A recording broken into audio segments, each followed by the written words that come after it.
Orthodox. I'm Elisa Bieletich-Davis. Blessed Feast, Theophanies tomorrow. It is 2025, so Happy New Year. This is our first episode of the new year.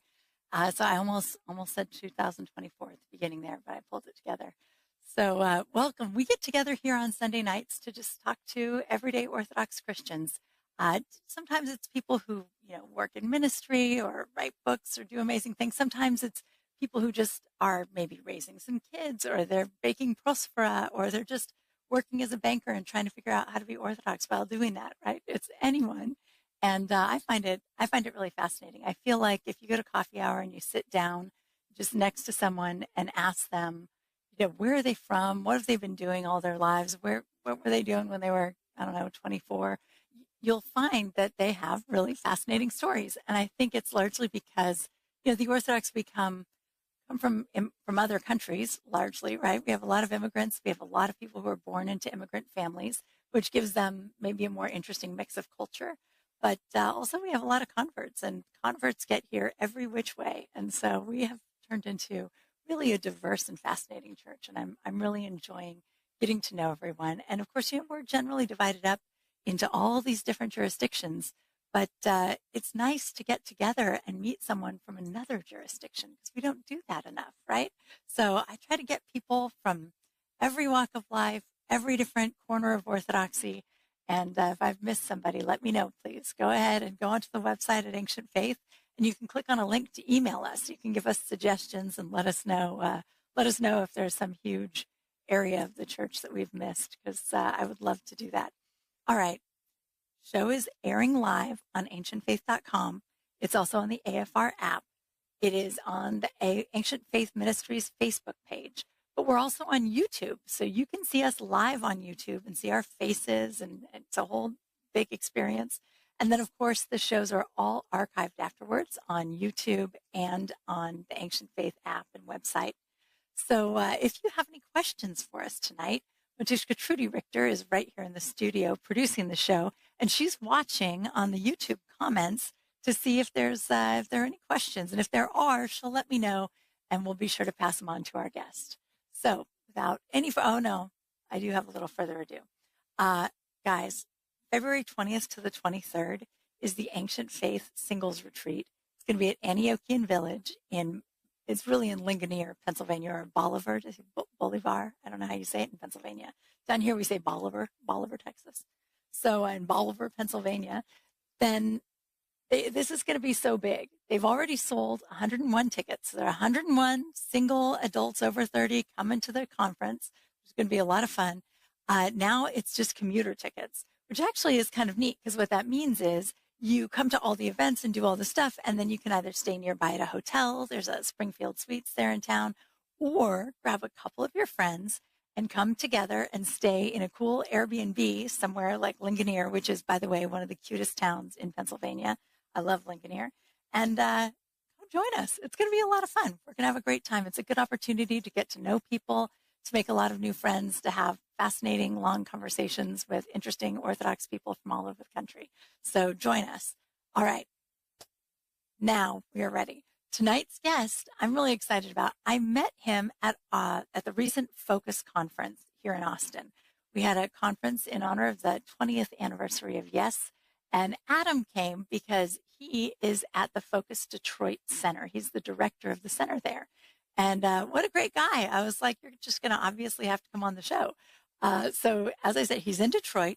He graduated from Hellenic College. He studied religious studies, graduated with his bachelor's. Then he went to Boston College School of Theology and Ministry. That was an MA in theology and ministry there. And then back, I want to say that you went back to Holy Cross. You did. Yeah, I'm looking at it now. He then went back and got his MDiv at Holy Cross. So he has ample theology degrees. So if you have theological questions, I feel safe. You could ask them tonight, actually. But Adam has worked in youth ministry. He's been a pastoral assistant. He's been in U.S. and in Canada. He's all over the place. But in December 2019, he started working with Focus Detroit, and he has become the director since he finished at the seminary. And he is just, he's doing great things in Detroit. So I'm excited for you to get to hear about that. And he's done a lot of different cool Orthodox things. He's worked at the Crossroad Institute. the summer program there and the Telos Project. He also started a cool conference that is called the Motor City Orthodox Christian Conference. And it's a young adult conference. So if you're interested, people come from all over the country. I'm told it's not just for people in Detroit. It's in Detroit, but it's for people all over Canada, US, whoever. Come on in and check it out. So that sounds really good. And he's a chanter. There's a lot I could say about Adam. He is engaged. He enjoys cooking, songwriting, performing, exploring, and he's got a pit bull named Henry. I've covered it all. Now there's nothing left for him to say. Adam, there's nothing for you to say. Welcome to the program. Thank you for having me. I don't know what more I can say now. I know, as I was saying it, I was like, I should have left some of this out. There are no surprises for anybody. What are we going to do? But no, welcome. I'm sure we'll be able to fill in some details. Absolutely. But so Adam, tell me, where does your story start? I feel in my gut that you were born in Detroit, but I'm probably wrong about that. Where did you start out? I was not, no. Oh. I moved here in 2019, like you said, after Holy Cross, after my MDiv. But I was born in New Britain, Connecticut. And then shortly after that, moved to the Twin Cities. My dad was an Episcopal priest at the time and was serving there in a place called Nashotah House. And my family found Orthodoxy through St. Mary Cathedral, OCA Cathedral in Minneapolis. And my dad and mom, in secret kind of, were going to Vespers on Saturday nights while my dad was still serving as an Episcopal priest. And then he let the bishop know that this was going on, that they were going to be converting to Orthodoxy. So then converted to Orthodoxy when I was 3 years old and moved to Boston, or Southeast Massachusetts, to a town called Berkeley, which is next to Taunton, Massachusetts. And that's where my grandparents lived, my mom's parents. We lived there for about a year and then moved to a town called Natick, which is 18 miles west of Boston. And we're looking for a parish home and found St. Mary's in Cambridge. And we were there for 9 years, I believe. And my dad was working as a librarian at Andover Newton Theological School. And my mom was a elementary school music teacher. And then after in 2001, my dad was ordained an Orthodox priest at the clergy symposium at Antiochian Village right before session 3, when my siblings and I were campers. And so we got to see that and then start camp. And then when I was at camp, I got a postcard in the mail that said, "We will be moving to Geneva, New York." And so we moved to Geneva, New York when I was entering 6th grade. What a great way to tell you. Let's just send him a postcard. And it was, let the priest at camp talk him through it. Yeah, it was the middle of this summer, and I get a postcard that's a snowy scene of like a house covered in snow. And I was like, we're moving to Antarctica? Like, I don't know, the North Pole. I don't know what's going on. Exactly. I was 12 years old at the time. And so, oh man. Yeah. And so my dad still serves at St. Michael in Geneva, Antiochian Orthodox Church. Yeah. And so then graduated high school, went to McGill University in Montreal for a year. Okay. Studied theology and philosophy. And then I transferred to Hellenic College, where I completed my undergrad. Okay. And after that, I went to back to Montreal to St. George Antiochian Church there, and was the youth director for 2 years. Lovely. Following that, I'm just giving you the grand scheme, and then you can pick questions out. I went to Pittsburgh, and I worked for the Focus North America office in Carnegie. Okay. And so I was like, what years? I was doing communications. I was communication director for Focus, and that was 2014 to 16. I probably met you when you were there, and I just only vaguely remember because it was like an office full of people, and it was just always. It was. I was like, hi, okay, Yep. Always people in and out. Oh, that's meetings cool. Here and there, yeah. Okay, and so you started with Focus back then, but did you leave Correct. Focus for a while when you went to Holy Cross? Yeah, so then I went to do my MA at Boston College, and that was 16 to 18. And then right after that, I did my MDiv at Holy Cross.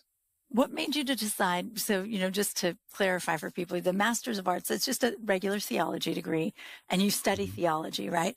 But then when you get the MDiv, it's a Master's of Divinity and it adds in a lot of, I assume like the big difference is liturgics, right? Like it adds in a lot of the stuff that priests need in addition to the regular academic stuff, right?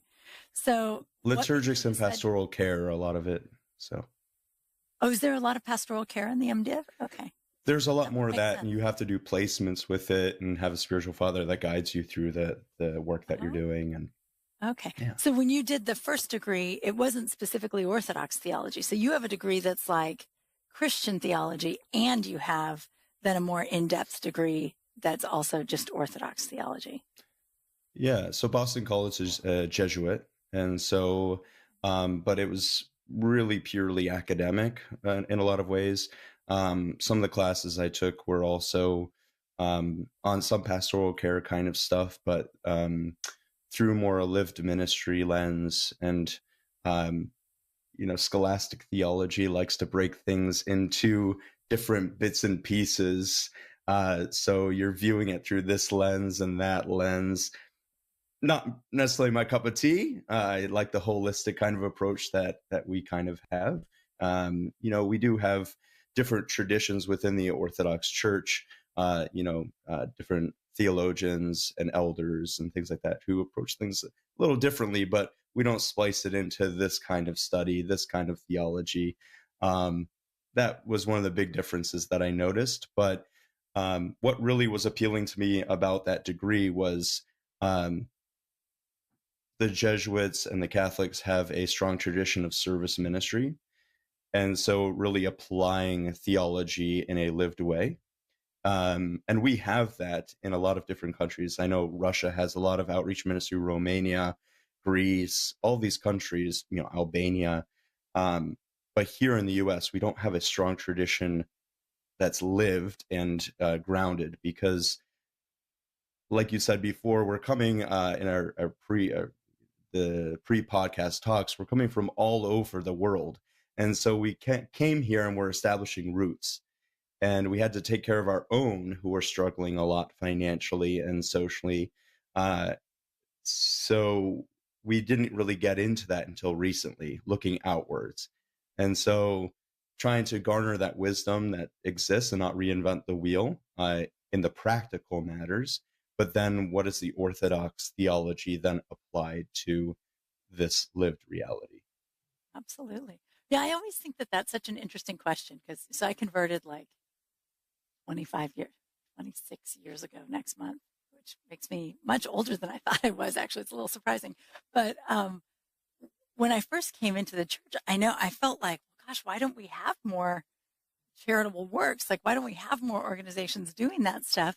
And then over the years, though, I really have found that there is a lot of charity happening. Like there's a lot of charitable work. But when you look at those sort of older ethnic parishes where people came in as immigrants and were struggling, we don't put on matching T-shirts and go out and serve soup very often. But like quietly, you'll see Orthodox people doing all kinds of things. And in a way, like there's a part of me that's like, well, maybe they had a point about that because there's something maybe off about the T-shirts. There's something, maybe we're advertising too much sometimes or not, some groups. But anyway, so that's really neat. That's interesting. And so you're right. So you went to the Jesuit school to really be able to study more in depth that angle of care and of outreach to people in need versus at the Orthodox level, we're not really organized on that at this point. Were you influenced to do that because you were working at Focus? Were you thinking maybe I'll direct a Focus Center? What were you thinking you wanted to do? I think it goes even before that. In high school, I was starting clubs. I started a recycling club. I started an outreach club. So there was always something pulling at me. And when I was at McGill, I was part of a Bible study that was Protestant, non-denominational, because our OCF was kind of weak at that time.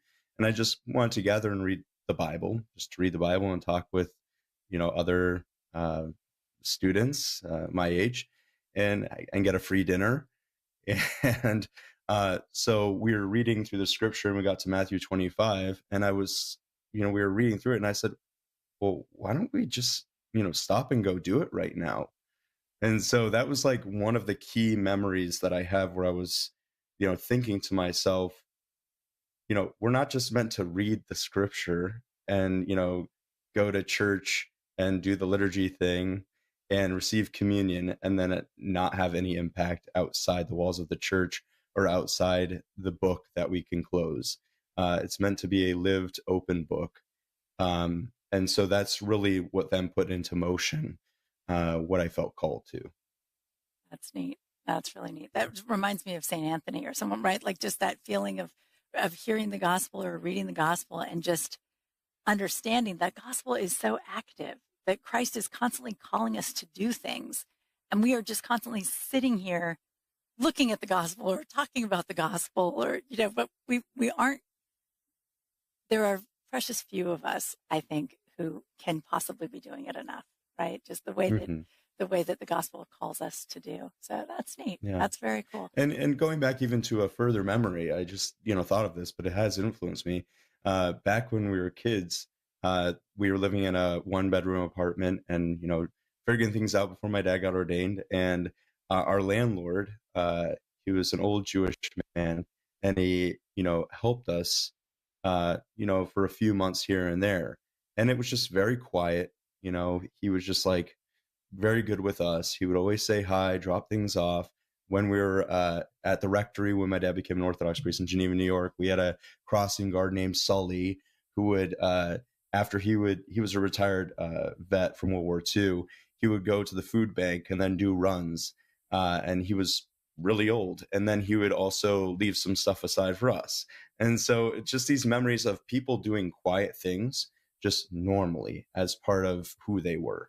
And so wanting to integrate that, and because people have given me so much, giving that back into the world. So I think that's beautiful. And that really is a huge part of the Christian life, right? And that's kind of, what we were just talking about with the original sort of immigrants bringing Orthodoxy into our country. They weren't organizing charitable activities, but it's that kind of stuff, right? Like it's that sort of, I'm sure I've said that on the show before, but that when you go to the funeral of like a really lovely, elderly, ethnic Orthodox immigrant person, the stories people stand up and start telling, and their kids are shocked, right? Like I knew a family, they own a restaurant, right? And at their mom's funeral, homeless people came to the funeral and said, your mom fed us lunch every day. And none of them knew it. They had no idea that out the back door of the restaurant, she fed like 15, 20 people every day. And it's just, but that's beautiful that nobody knows, right? That it's done in secret. Your right hand doesn't know what your left hand is doing. It's a beautiful, but that really is lived theology, I think. I think that's really neat. All right. So we kind of blew through your childhood there because it was more your dad's story of how he was going around and how you kind of got dragged along. But I'm curious about a couple of things. One would be, what did you think you were young enough when your dad left the Episcopal Church, right? Were you just 3 when he left? Yeah. So pretty much as far as you knew, he was always a guy who was trying to figure out like how to get out. When he left the Episcopal Church, I assume he wanted to be a priest again, but it was just kind of this long road to get there to become an Orthodox priest. Yeah. So with Metropolitan Philip, he, did some of the St. Stephen's course stuff and the Antiochian House of Studies and fulfilled those things. But, he already had that. So, seeing that, but also it was a really formative time because my mom was part of the Boston Byzantine Choir, kind of in their starting years when they were getting a lot of the Byzantine music into Western notation and in English. Cool. So St. Mary's in Cambridge being a really formative place of seeing, different cultures come together too. We had African Americans, we had Eastern Europeans, we had Eritreans and Ethiopians, we had, my godbrother is Chinese, all these kind of different worlds coming together, people coming off the street. And then we had Harvard professors and MIT professors. So just this colliding of different worlds all together in one place, and then choral tradition, Byzantine tradition, all coming together. So that was really formative for me, and I'm really grateful, for those 9 years that existed. So I bet. Well, and that's a big 9 years of your life, right? Like those are some pretty critical years. Well, I guess no, that was up to sixth grade. Because then you had to, then you moved. Okay. I was thinking it was your teen years. That'd be a cool place to be in your teen years too. That's a neat parish. It's really a wonderful parish. But what a beautiful place to be growing. I don't think of kids growing up there so much. You think of it as a place for college students and professors and adults, as you said, right? But that's really neat. So, okay. So you're at summer camp. You're having a great time, I assume. You get the postcard. Like, how did you react to that postcard as a kid at summer camp? Were you upset about it? Or was it like, I was devastated. Yeah, that's what I would, but you had all your camp buddies to reinforce it. And I guess, but. Yeah, I mean, I think after afternoon programming and cabin time, I had moved on, but I remember getting that piece of mail after afternoon programming, going to my bunk and sobbing and turning to the wall as a 10-year-old, 11-year-old kid, whatever. And it's a core memory for me. But then I was at my favorite place in the world, Antiochian village. I was camper there for 9 years. I was on staff there a year, volunteered there for several years, so I was in that great place. So that's good. Well, and I mean, it does sort of make sense that your parents would be like, well, we can wait and tell him and he's going to come back on a high and we'll just crush him. Or you send him the postcard at camp and then there are 7 of the best priests in the country will be there. And you'll have some great counselor who'll talk you through it. And everyone will be like, but your dad's going to be a priest. That's so cool. And, it helps. It helps. And at least you're around your friends who aren't local. Right. Because then you're reminded that, you have friends everywhere. Exactly. So you moved in 6th grade. How was that? Those are difficult years, but it's probably a good thing to move right before 6th grade instead of maybe 10th or 11th or something like that. How was that? Did you like Geneva? What did you think about it? I moved from the East Coast, New England, Metro Boston, going into Boston all the time, going to the symphony, the opera, the Museum of Fine Arts, all this stuff, and then moving to Western New York, the Finger Lakes, and where there was one middle school, one high school. At 6th grade, back in the day, there was 2 elementary schools that fed into the middle school. So people already had their friend groups that existed. So people from North Street thought I had gone to West Street, and people from West Street thought I had gone to North Street. And so I didn't have any friends going in. And so it was very odd.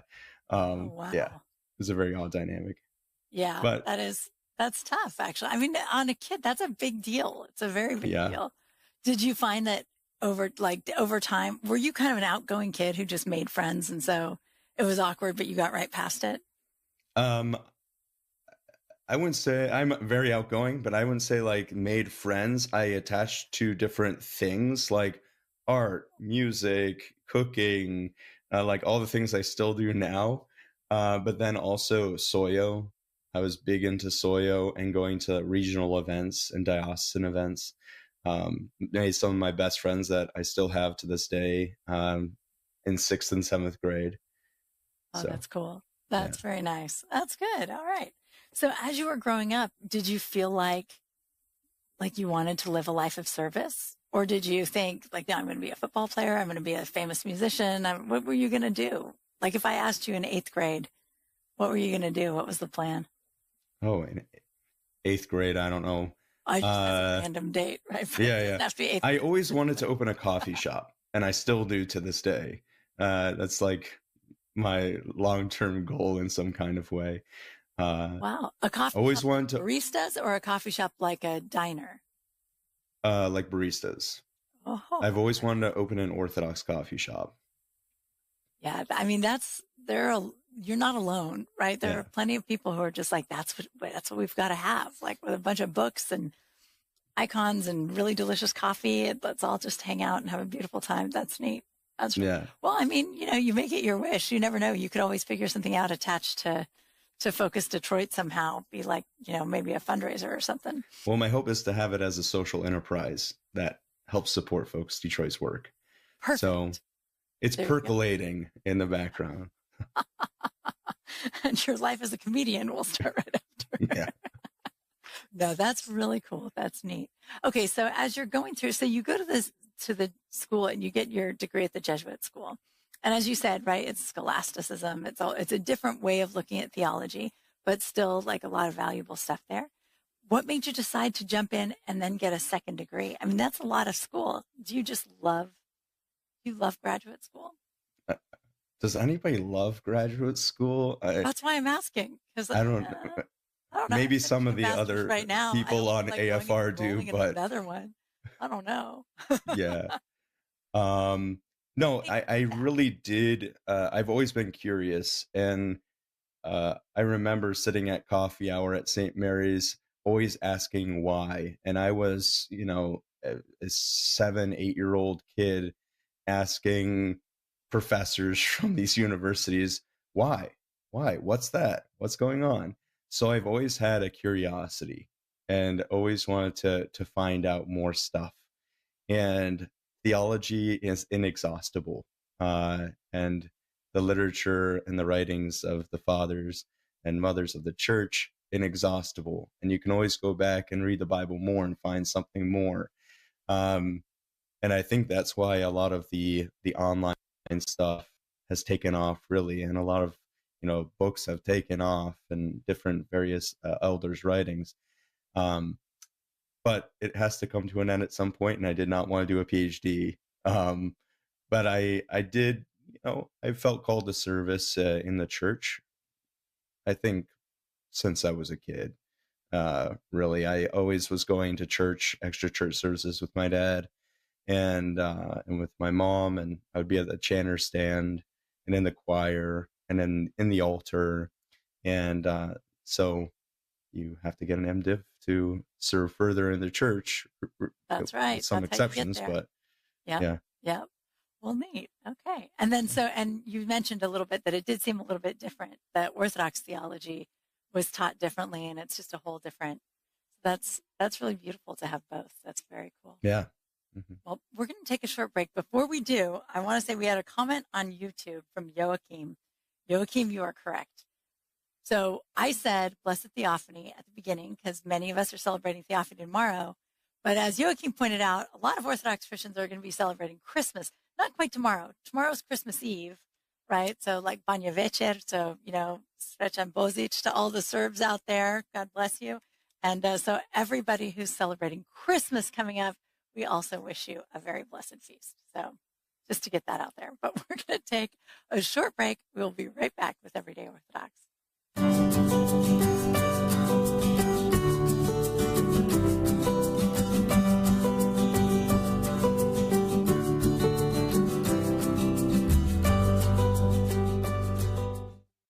During one of the darkest times in recent history, God gave us a saint.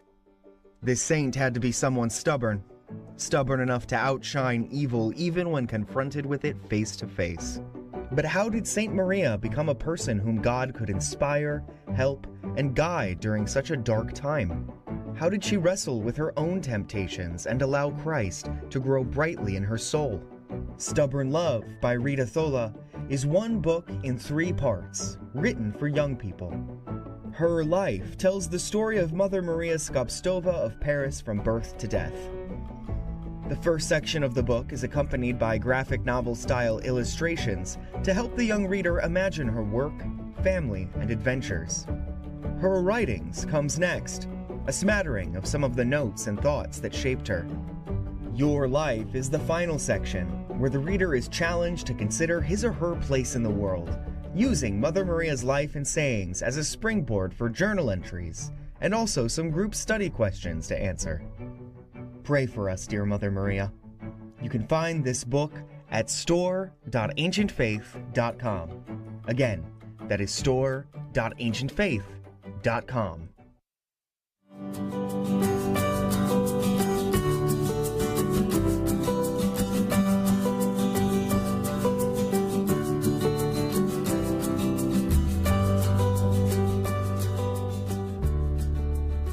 welcome back to Everyday Orthodox. I'm Melissa Bielatich Davis, and we're here tonight with Adam Murphy.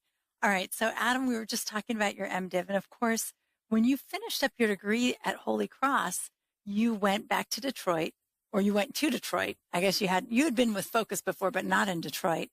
Had you visited Detroit when you were in the Twin Cities? Were you familiar with Detroit, or was this like new territory entirely for you?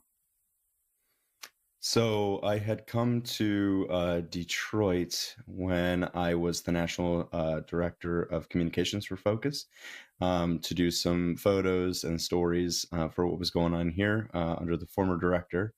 And so I really had only been here once or twice before, but didn't get a lot of the story, the history, all the things about Detroit, because Detroiters love Detroit. And Yes. Detroit is one of those cities. So when I came here, there was a lot to learn. And I came in December, and then COVID started in March. So I didn't have much of a runway. I had all these great ideas. I was bright-eyed, bushy-tailed, and then the world shut down. So Oh man, what a way yeah. to get your feet wet. Gosh. Okay, so I assume you went to Detroit because you had this position as the Focus director there. Tell us, what does the center do? Like what goes on at Yeah. Focus Detroit? So Focus Detroit, we have a twice monthly feeding ministry in conjunction with Oasis of Hope Christian Church, which is a Black Baptist church. What came out of that tradition is non-denominational now. But we serve with them. We have a shipping container that we turned into a free store called Outfitted for Good. And so we distribute clothing, basic needs, hygiene products. We let people shop inside, so there's no pressure. We're not just handing things out to them.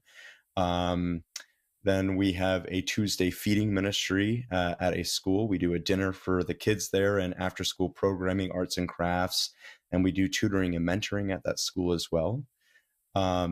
We have a Thanksgiving basket distribution, and we're starting this year an Easter basket distribution where we partner with Gordon Food Service and a few churches in the area to provide 180 to 250 baskets. And that feeds a family of 8, both in Easter and Thanksgiving. And then we do a Christmas gift drive for the kids at the school that we do the Tuesday programming with. And we do a back to school supply drive for the same school as well as another public school. The first one's a charter school. And then we're starting a Wednesday ministry this month where we're going to be sorting through our whole inventory. And then starting in February, we're going to be doing another hot meal. And then right after that, on Wednesdays, we're going to be doing a Paraclesis service in our little chapel that we have. So. Oh, beautiful. Oh, that's really neat. That's really neat. So there you are. You get to Focus Detroit and you're all excited. And I can see, right? You've been building ministries, you're adding things and doing all this stuff. So then COVID hit. How does that affect a place like Focus Detroit? Like, I mean, I know that some of the services here in Austin, some of the places where you might go volunteer and talk to maybe to people who are homeless or to people who like shelters and places, but more permanent shelters, things like that, right? But a lot of those people have really delicate health because they were living on the streets. And so they couldn't be around volunteers, and it just changed everything. So what was it like at Focus Detroit when COVID hit? So I would say it was the single greatest blessing that happened because it transformed what we were doing and made us more thoughtful about and intentional about what we were doing and how we were serving. Before, we're getting off the ground, going to all the different churches. There's, I think, 40 Orthodox churches in Metro Detroit. And so there's a lot of ground to cover in engaging Orthodox faithful and parishes in the work. But they're, going to the parishes, packing meal sacks and snacks for different schools across the metro. And we weren't having a lot of volunteers coming into the city and engaging with the folks, our neighbors on the street, or a lot of people squat in abandoned houses as well in Detroit, or our homeless, but, go house to house, couch to couch. And so that's a homelessness that people don't really realize. And so a lot of that time we were regrouping, educating ourselves about what was actually needed. We were doing sacked lunches outside of one of the schools, and we were doing that every Saturday. And one Saturday, uh, one Saturday, a car pulls up, and this gruff voice says to me, "What are you doing? You're going to get hit, and you're going to get someone hit. Why don't you come down the street and see what we're doing today?" And it was the pastor of that church, Oasis of Hope, where our office is currently. And they were doing a once monthly food distribution, 50 meals. And so I went over there and saw what they were doing. And we were able to take our resources, materially and financially, and bolster that ministry and engage with that community that's been grounded in Detroit and has deep roots in the city and is predominantly African American. And a lot of our people are Greeks, Arabs, Russians, Serbs, Ukrainians, Bulgarians, Romanians. And so when white flight happened in the 60s, 70s, a lot of those churches left the city. And so there was this stigma about going back into the city and serving. There was an us versus them mentality about, oh, they're in Detroit, we're a bit scared to go down there. Are we going to get hurt, or are we going to get carjacked or something? And so really I really do believe that the Holy Spirit was moving our hearts to work together and to break down those stigma and the divide that existed. And now we have people who have text threads with people from that congregation, and they give hugs whenever they go down, and it's like they're old friends now. Whereas if this relationship didn't happen and God didn't put this in front of us, that would have never happened. And so that racial reconciliation piece is really a hallmark of what we do. The ministry, yes, it's primary and it's important, and the numbers that we do and the money we get in, all those things are important, but really doing the heart work is the most important thing that we're doing, that transformational work. And I made the slogan of creating a more beautiful Detroit from inside out, because that beauty is really the thing that can transform a person. So. Absolutely. Well, and I think, we always think about, feed the hungry. And you mentioned, in Matthew, right? And but Christ calls us to feed, but he also calls us to visit.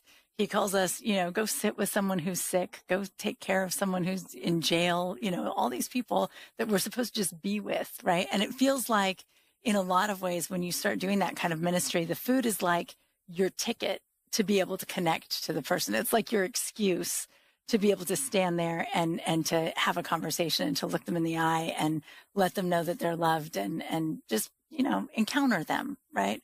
And so I think, I assume, and as you said, right, you've got to measure your success in terms of how many meals you handed out. But do you feel like ultimately, like, the food is just a side point? The food is like your way in? What do you think? The food is needed, I would assume. Yeah, I think it's both. It really is. I think when Christ taught us to pray the Lord's Prayer, give us this day our daily bread, I don't think it's just a physical bread. It's not just a physical bread. Modern psychotherapy and sciences are always telling us about life hacks and habits and these things that you need to do daily. And so what is the daily nourishing that we're doing for both ourselves and for others? And so if we're able to give sustenance to others, both in terms of physical food, but also that spiritual food, letting people know that they're loved, letting people know that they're cared about, letting people know that they're not othered, letting people know that there's compassion and care for them, that really can sustain a person for so long. And so that food piece, yes. How do we, Archbishop Anastasios of Albania, he's in the hospital right now, not in great shape. He's in critical care right now. So we're praying for him. But I got to go visit him with Father Luke Veronis when I was in Hellenic for a missions class. And he gave us a cross. And on the back of the cross, there was 2 stalks of wheat. And on the Resurrection Cathedral in Tirana, there's those 2 stalks of wheat. And he kind of, he said, unless a grain of wheat falls into the ground and dies, there won't be life. And, from Scripture. And so if we're able to give of ourselves and die to ourselves a little bit, and then, but also give from our abundance, then there's going to be so much more that's garnered from that. And God fills that and fills our tables with so much more than we need, so that we're able in our abundance to give to others. Beautiful. So when, if people wanted to be involved there, what kinds of things are, just regular Orthodox folks around Detroit able to do with you guys? How are they able to kind of key into this and to have this experience and to, connect with people? Yeah, so focusdetroit.org. We have a volunteer page, get involved page, and there's sign up Genius links on there for all of the various ministries that we have. Right now, if you go on there, there's the Tuesday afternoon ministry and the Saturday feeding ministry. If you want to get a group from your parish, that's a great way for your Goya, Soyo, Antiochian women, Philotahus, parish council, to really get to know each other better, because you're working with one another for a common purpose outside of your own walls of your church, where you're in a routine. You get it. It's home. But when you're brought out of your comfort zone and you're able to then also serve others and serve with others, it can make a profound impact on how you interact with others from your parish. So last year, we had it kind of scattershot. Whoever wanted to sign up could go on there and sign up. And it's that way kind of right now, but I also have some dates that have been taken by parishes, by other groups. So if you want to sign up, you can send me an email, and there's an email button on there as well that you can shoot me. That's neat. Well, and I do think, in parishes, sometimes people get frustrated because they're like, well, my parish, we're not very close, and it's not like a family. It's not one of those parishes where everybody's so happy about it, right? These kinds of things transform a parish, right? Like, they change people's relationships. They change the way that they're thinking about even their lives as Christians and how Christianity is lived. But have you seen things like that? Have you seen groups of people around you that have just kind of blossomed because they started working in this kind of way? Absolutely. Yeah. There have been people that have come to some of our events or some of our programming, and really felt like they were missing something in their parish life or their daily life, living out their faith. They didn't really know what Focus was. They had heard about it here and there, but then when they came down, they were completely transformed. They wanted to become regular volunteers, monthly donors. They wanted to get their parishes involved. They wanted to share the good work of what Focus is doing. And now all of my board members are people who at one time didn't know about Focus Detroit. And then they came and served, and they were transformed, and they really have a heart for service. We've become like a family, and I can call them at any time and share, hey, this is what we need. This is what X person in the neighborhood needs. We have people living in houses without roofs and no utilities. And there are, people living 12 attics to a house. And we know a lot of them by name, and they come, and I can call our volunteers and say, hey, so-and-so needs a size large jacket, and they'll respond right away and get it. Or they'll do a drive for hygiene products at their church because they know that it's something that goes really quickly from our free store. And so it really has that transformational aspect and really brings us out from ourselves and then brings us back into ourselves. And so it's this regenerative process. When we give of our abundance, we're transformed. And I think that is both on a micro and a macro scale. I like that. That's a neat point, actually, that on a micro and a macro scale. So what does that look like on a micro scale? I don't know. What do you mean by that? That's cool. I want to think that through a little bit. What does that mean? Well, how are people changed? St. Basil the Great has I think it's St. Basil. Great, but I will build up my barns. Yeah, St. Basil. Yeah. And he's talking about that parable where that man is getting all his grain and he has an abundance. So he builds a larger silo for it, larger barn. And he's like, you fool, what are you doing with this? Give what you have. And so on a micro level, we all have an extra coat hanging in our closet. We all have extra blankets. We all have extra dollars that we're, holding on to for something. Be wise about it, of course, but we can always assess, what am I doing and what am I spending frivolously on where my neighbor really is in need. But then on the parish level, also we can look at, or on the business level, if you're a business owner, you can look and say, hey, what is the abundance that we have? What are our skills and talents that aren't necessarily financial that we can in turn serve others with? This place needs a contractor to help build something out, or they need a lawn care company to help with their garden to get it started, or they need XYZ, and you have that resource, restaurateurs, etc., in your community.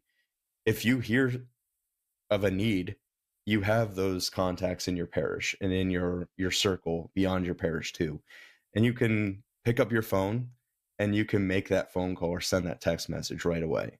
If you feel called and compelled and the Spirit is kind of moving you in your moment, take heed and do it. Like, what is tomorrow going to bring you? Just do it now. So that's where that micro and macro kind of things speak to me. That's neat. That's really neat. Well, and as you mentioned, some people hadn't even heard of Focus. They hadn't heard of Focus Detroit. A lot of Orthodox people have not heard of Focus.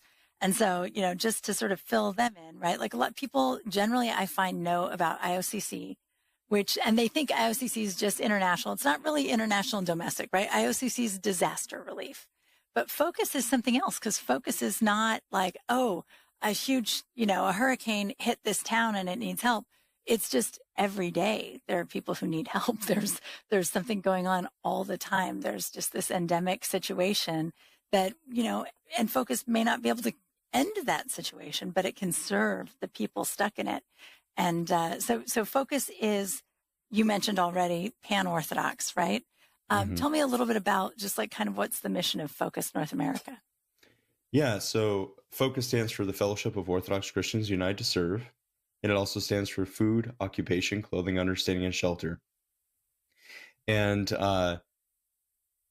we bring Orthodox faithful and their parishes an opportunity to serve with both themselves and the broader Orthodox community, and those outside the Orthodox community too, within their local community, with people that they otherwise would never have an opportunity to serve. And so every Focus Center kind of does something different. Like down in Houston, they're working with new mothers and their children and providing assistance. Here in Detroit, we're doing what I already explained to you. In Cleveland, there's the St. Herman House of Hospitality, and they have residences, short-term and long-term residences for men that are coming out of homelessness. And there's other centers across the U.S. that are doing various things. And we're adding new centers in Phoenix, what we did in Philadelphia, all these places, because Orthodox are feeling the stirring in their heart and their soul to do something more. So Focus is giving those opportunities to people to build real relationships and seeing the icon of Christ, the lived icon of Christ, in the face of their neighbor in need. I love the way that you're putting that Focus is giving these opportunities, because that's really, and Focus has national programs, and even right? We had to write a mission statement on the board recently, and we were like, providing the opportunity, because it's not so much that Focus is a place where you just like write a check and they'll give out food and you'll feel better about hunger in the world because you've helped. But it's a place where you have an opportunity to really step in and serve. If you're just going to write a check, that's okay. You guys will probably take the checks too. But there's this opportunity to do something transformative, and that's really the exciting thing. And I know too, Focus has, if you're someone who doesn't live in a town with a Focus Center yet, go on the website, focusnorthamerica.org.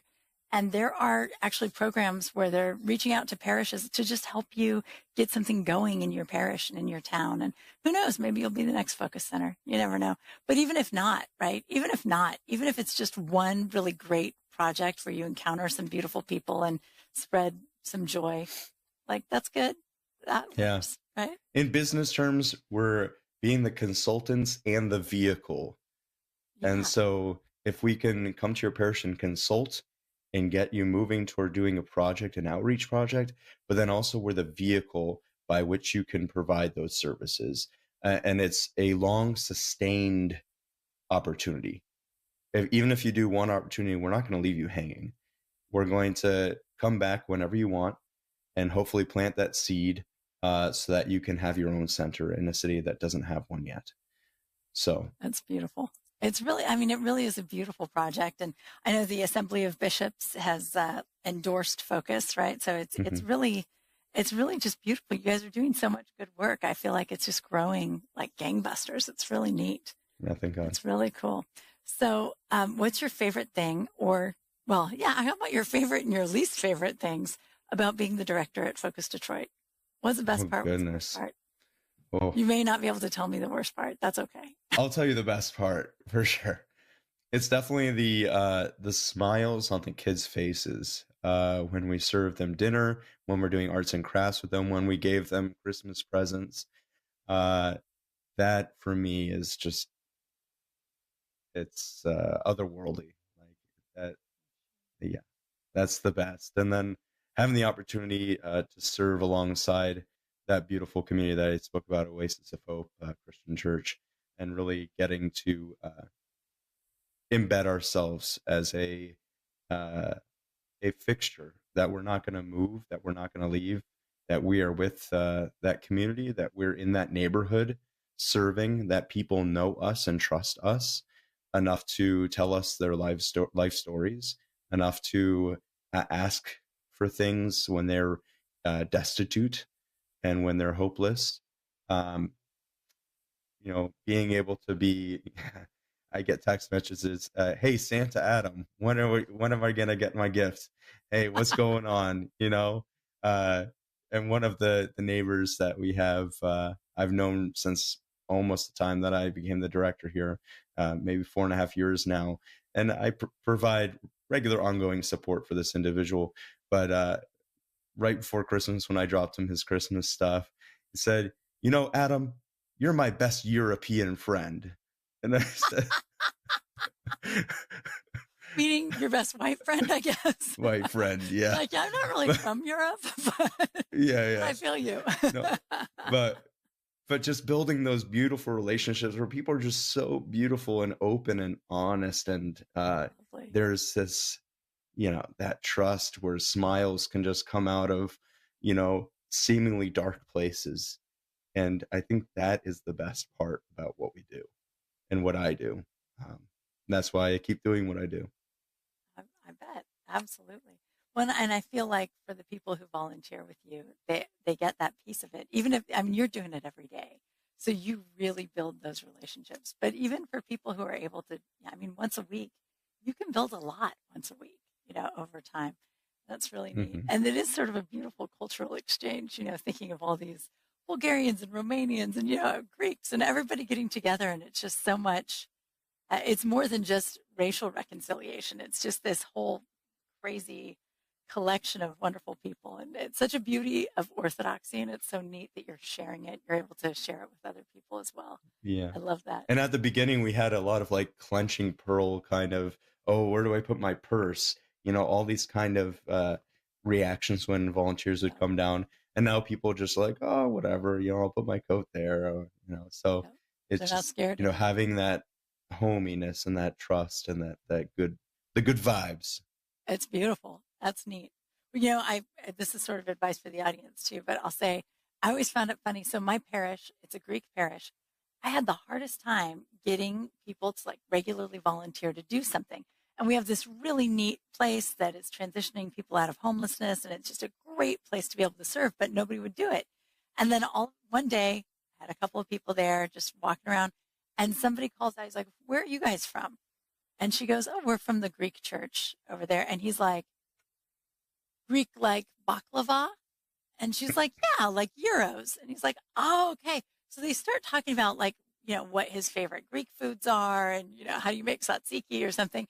And then I was like, wait, this is it, right? So we went back to the parish and we were like, you have a beautiful Greek culture. Let's bring it over here to this group. So we throw a Greek party for them quarterly now. And we throw a big party with music and food. And it's like, it's really good homemade Greek food for 150 people. And it's crazy, but it's been the ongoing thing, because when you think of it that way, when you realize that like, oh, we're sharing something of who we are, not just I'm giving you something, right? Like I have it, so I'm giving it. It's like this sharing. I'm inviting you into who I am and what I value. And it's beautiful. I don't know. I think it's an interesting way to get into Orthodox community because we don't have that tradition of outreach, right? But we do have other traditions. If we can just get people to go share those, it'll work. It'll fall into place. But that's really cool. I think that's really neat, Adam. So you did mention, we were talking at the beginning of the show, I mentioned that the Ancient Faith Singles Retreat's coming up. And you said, well, I would go, but I'm not really single anymore. You're engaged. Tell me, how did you meet the woman that you're going to marry? Yeah, my fiance, her name's Nicole. I met her at church, at St. Nicholas Greek Orthodox Church in Troy, where I'm the chanter. And so, yeah, she's really well, and we're really excited. And it's coming up really soon in May. So, ooh, oh, yeah. That's great. That's great. Right after Pascha, it'll be beautiful. And it's a plus that we like each other's dogs, and she loves my pitbull Henry, so she's taking care of him right now, so he doesn't bark and run up in here. So, well, so it's meant to be when it all lines up like that. The dogs are getting along, everything's going fine. That's great.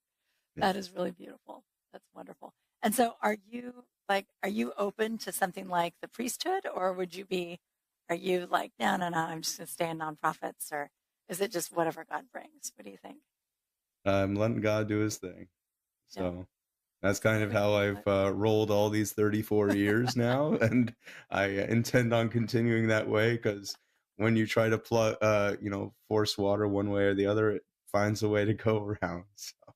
Isn't it true? Yeah. Yeah, it's really interesting, right? You can push and push and push for something and it won't happen. And the minute God says it's time, it's like, there you go, no problem. Yeah. So best way to live. That's very good. Absolutely. I love that. Well, neat. So tell us again, what's the website for Focus Detroit? Can people, like, if you're not in Detroit and you just think it's a really neat thing, can they just like send you supplies or money or something? Like, what can people do to help? Absolutely. So focusdetroit.org.